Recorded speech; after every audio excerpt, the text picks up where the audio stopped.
This is The Spot, a BYU-Idaho radio production where we talk about what you're talking about.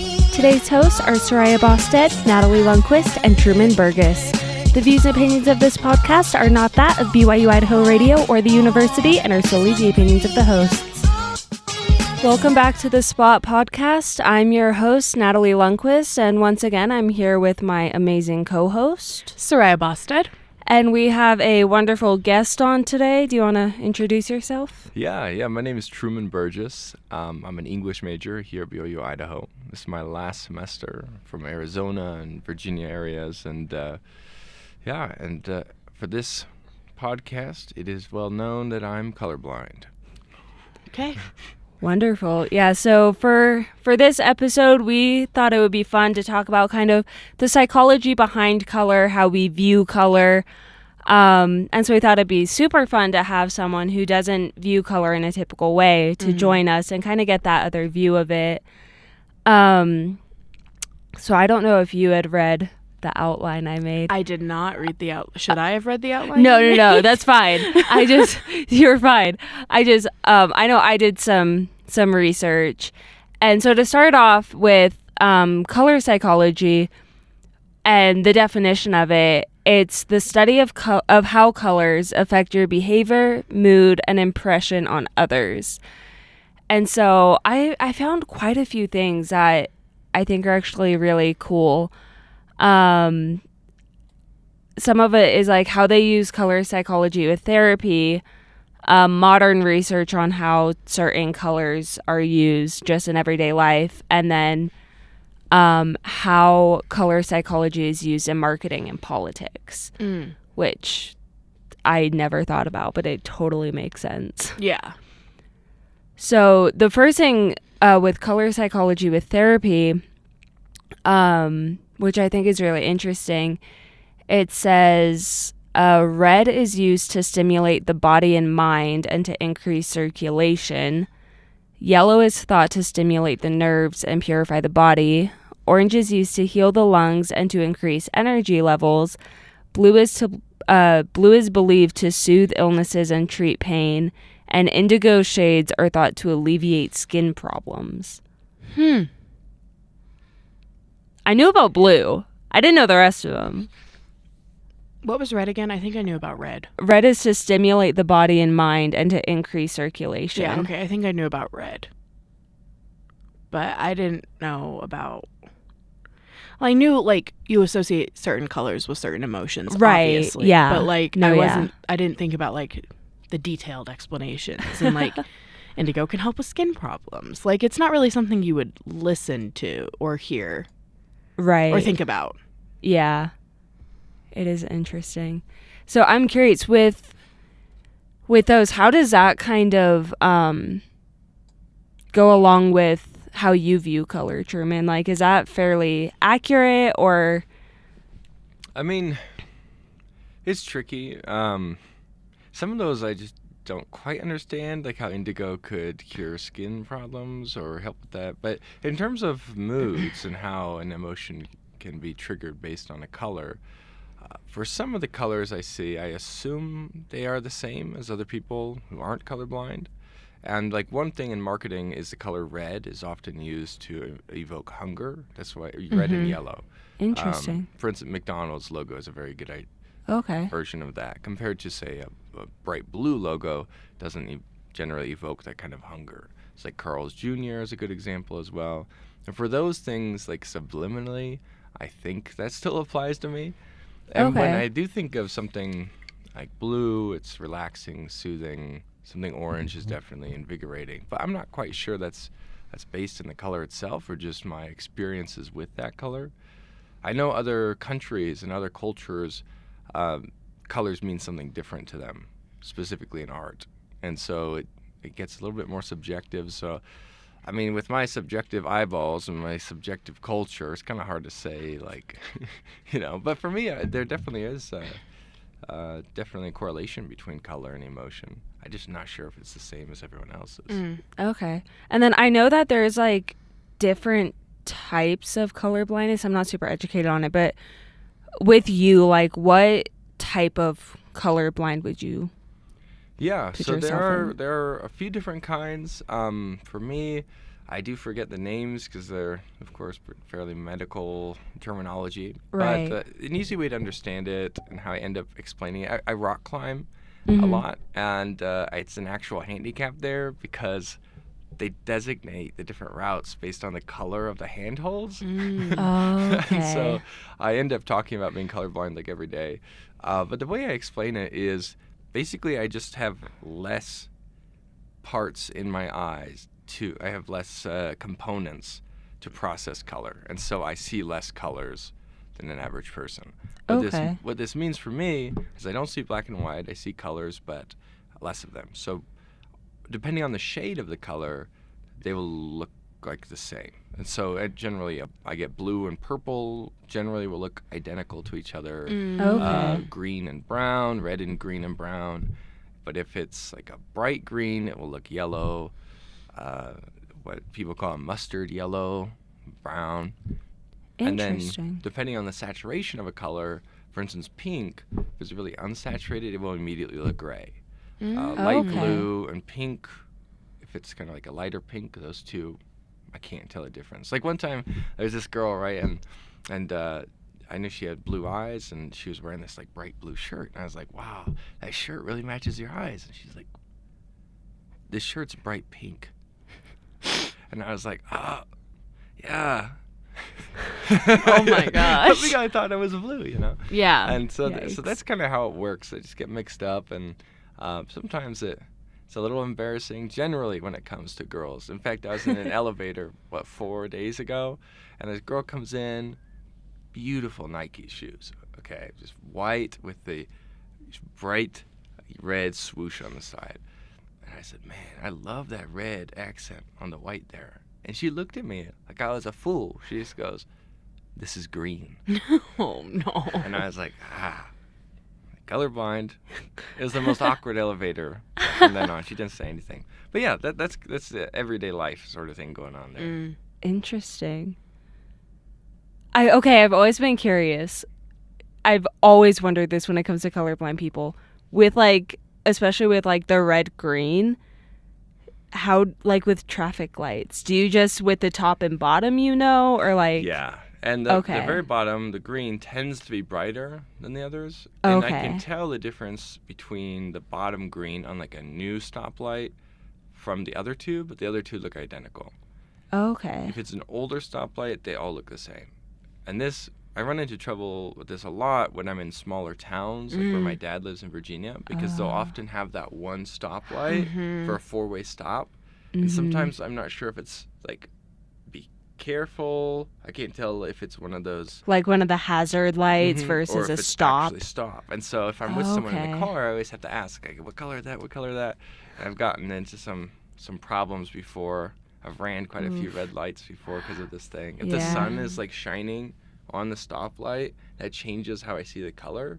Okay. And then because they all look, I don't know the right word. They're less vibrant. Okay. And so then they start bleeding together. Yeah. But the Interesting. order definitely helps. Interesting. Okay, that makes sense. Lifelong question answered. The bottom on a new stoplight looks like bright neon tan, like the color of sand. And then the other two are orange. Interesting. I don't know if I've ever heard tan described as neon. I didn't know tan could be neon. Really bright. Yeah. I love that. And in case someone's wondering, how do I even know what the color is called? Crayons. But this color is labeled as this. So I had to learn early on, and my mom would actually, because my brother is colorblind too, she would have us match the colors with the crayons. And, Interesting. yeah. So that's why I had to learn early on. Okay. Just memorize it. There you go. That makes sense. So another thing I found in just modern research, and both this and the therapy was from verywellmind.com in case anyone's wondering, which this, I never thought about any of these, but it kind of makes sense. So blue-colored streetlights can lead to reduced crime. Red causes people to react with greater speed and force. And black uniforms are more likely to receive penalties. That's something I never thought about. Mm-hmm. But kind of cool. Mm-hmm. I think I knew about the blue one. The blue light one.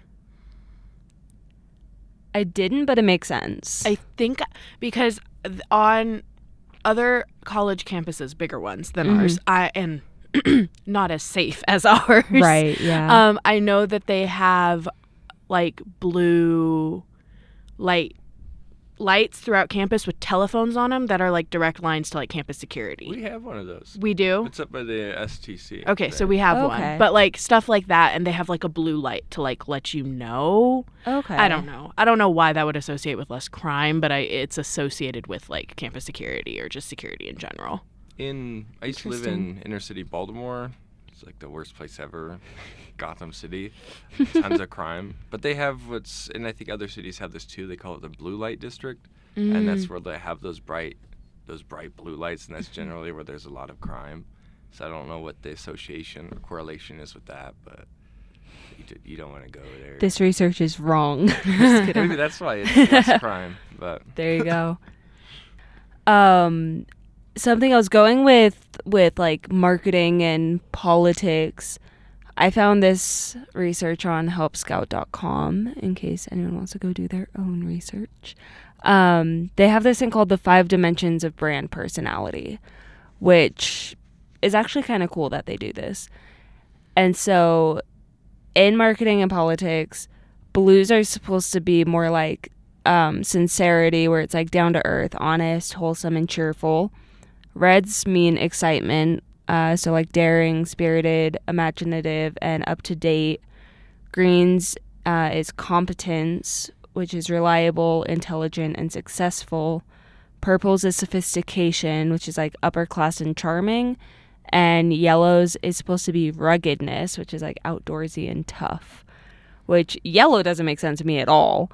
I feel like purple is the one that makes the most sense, because like purple is like royalty and like all that stuff. But well, obviously, like there's like the basic politics that I feel like a lot of people in America know, which is like red is Republicans, blue is Democrats, like stuff like that.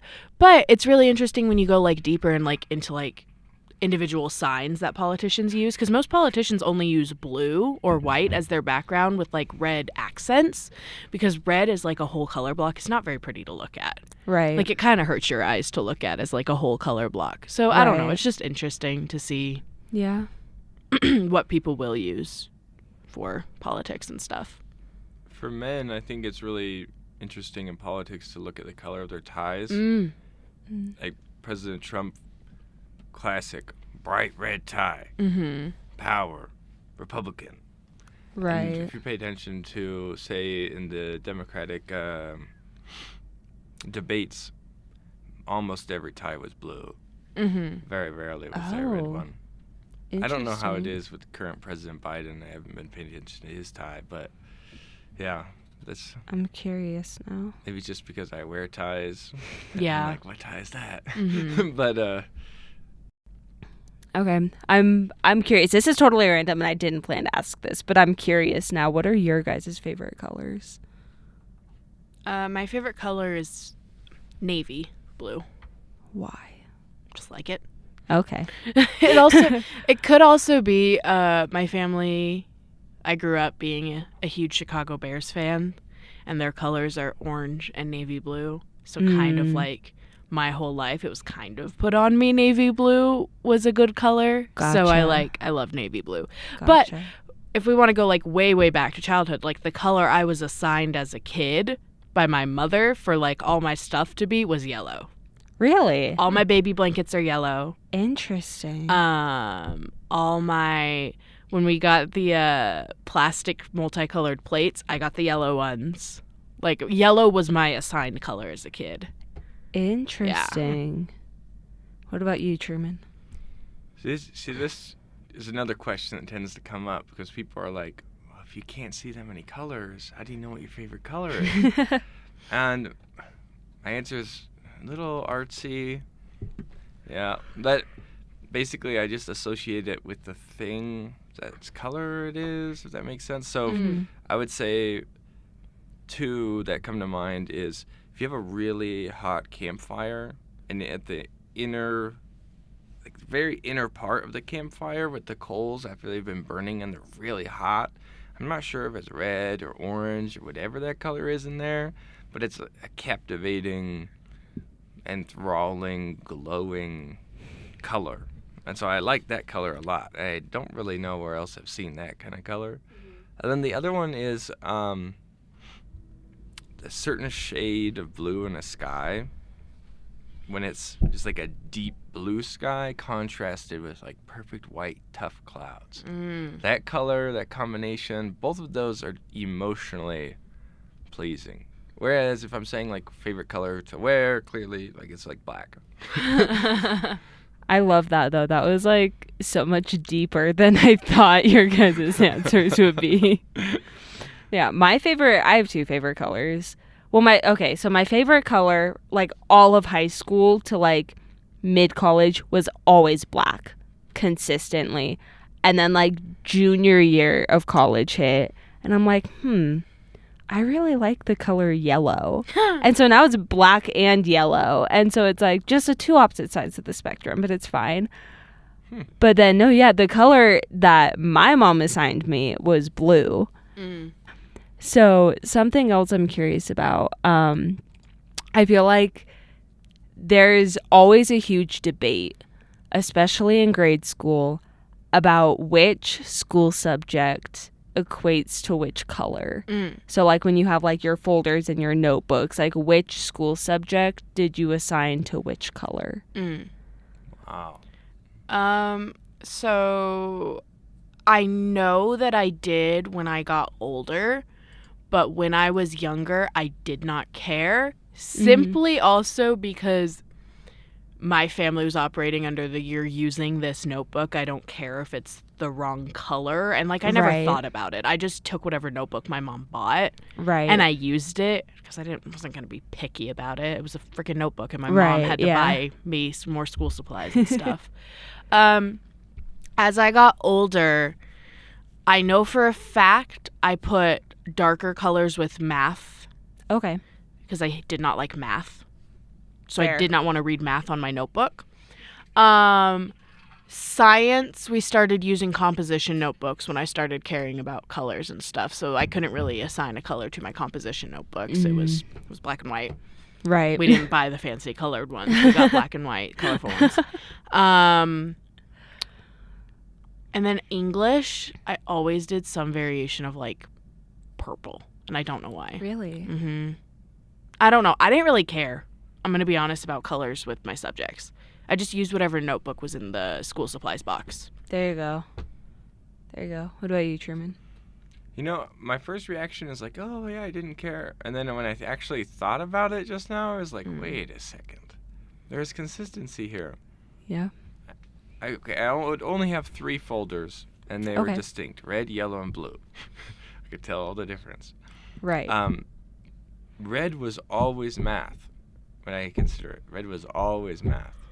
And then blue was always English, and yellow was whatever weaker subjects there were. Yellow was the weakest.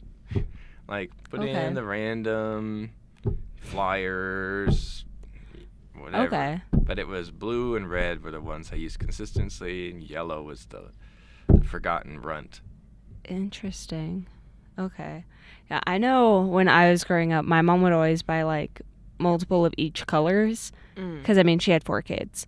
So we needed as many notebooks as we could get. So she got like 5 or 6 of every single color they had. And that way we could just divide it among us. And I know for me, and this could be just my OCD, but I was very particular on it. And so I know for me, math was always red. Science was always green. English language arts is always yellow. History is always blue. And the arts is always purple. Always. Makes sense. Yeah. Like if you have it that often, you would Yeah. start to associate with colors. Like, I'm the oldest in my family, so while my mom did buy a ton of notebooks, it wasn't until after I got older and stopped, like, really caring, and I just started using everything. Right. Because I was the oldest, so she was Yeah. buying the notebooks for me and maybe one or Right. two for my younger siblings. So. Yeah. Right. I don't know. I know so many people who will, like, I'll be talking to them about this, and they'll be like, no, yeah, math is green. I'm like, no, wrong. Math is red. Science is green. You're wrong. I don't know. I think that's interesting how differently we all, like, view color, though. Yeah. It's fascinating how it works, like the physics behind color, Mm-hmm. and the fact that it's light. And okay, this sounds a little metaphysical, but it's all processed in our brains, and our brains are constantly in darkness inside our skull. So light hardly, if ever, touches our brain that processes and then kind of gives us this projection of what color is. And it's just a weird, fantastic miracle that we're able to see fairly uniform, too, that we can all agree on a color, well, myself excluded,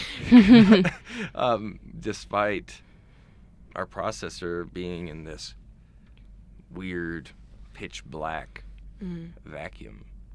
Well, here's a question for you, because you brought up how our brain hardly if ever sees color. Was kind of a debate on the internet that I saw about, like, if you think in pictures or you think in words. So someone suggested, like, a blue apple. When you think of a blue apple, do you see a picture of a blue apple, or do you think of, I know what the color blue is, I know what an apple looks like, therefore I can reasonably guess what a blue apple looks like, but since I have never seen it, I cannot see the picture in my head? Oh, I saw it. I saw it too. Yeah. I think in pictures. I think in both. Okay, so that makes sense. I Some have people both. do. I have, like, the actual picture of it, and then I have the words beneath it, like those kids' books. It's like A is for apple, B is for banana. Yeah, that's how I think. Yeah, because there was a debate on the internet about how, like, can people see in picture or words or just nothing? Because some people can think, but they can also just, like, not have that image in their head. Interesting. They can just be like, I don't know. This seems like imagination to me, you know? Yeah, I don't know. It's interesting. That is interesting. I do know that when I'm just, like, thinking to myself or whatever, it'll be like those read along books where it's like I see, like, the words, and then I see it, like, going word for word in my head. But then when I'm, like, thinking of, like, images, and it's like the picture and the word, I don't know. I may just be weird, but I have a extreme overactive imagination, and I am a chronic daydreamer. So you are fine. That's fair. Amen. That's fair. No, I think that's all that I have on the subject. Do either of you have anything you'd want to add? Give us colorblind people a break. But also, the whole question, what color is this? What color is this? That's just instinctual if you're going to meet someone who's colorblind, and they've heard that their entire life. So don't feel like that's offensive or weird. I totally understand. And to all you colorblind people out there, take a chill pill. People are curious. Don't get all upset. You should be happy people are interested in you. It's true. But yeah, it's just not as big a deal as people make it to be. And if it weren't for anatomy, I would say, well, maybe everyone else is colorblind. Yeah. Or the normal ones, but no, that's not it. That's not it at all. So color is a massive part of how we interact and what we see, and well, clearly what we see, but it's all subconscious as well. We don't really know how it affects us, but yeah, that makes sense. That's super cool. Well, I think that's all we have. We thank you guys so much for joining us on this episode. We thank Truman for joining us and giving us his insight on this cool topic. And I know we learned a lot, and we're hoping you guys did too. Comment on the podcast or message our Instagram and tell us how you view color in certain ways. What subjects in school did you associate with certain colors and all this stuff. We'd be so happy to hear from you guys about that.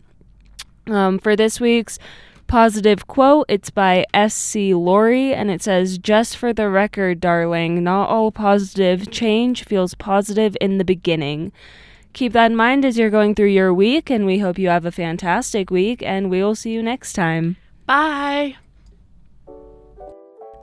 You've been listening to The Spot, a production of BYU-Idaho Radio. Today's hosts were Soraya Bosted, Natalie Lundquist, and Truman Burgess. The views and opinions of this podcast are not that of BYU-Idaho Radio or the university and are solely the opinions of the hosts.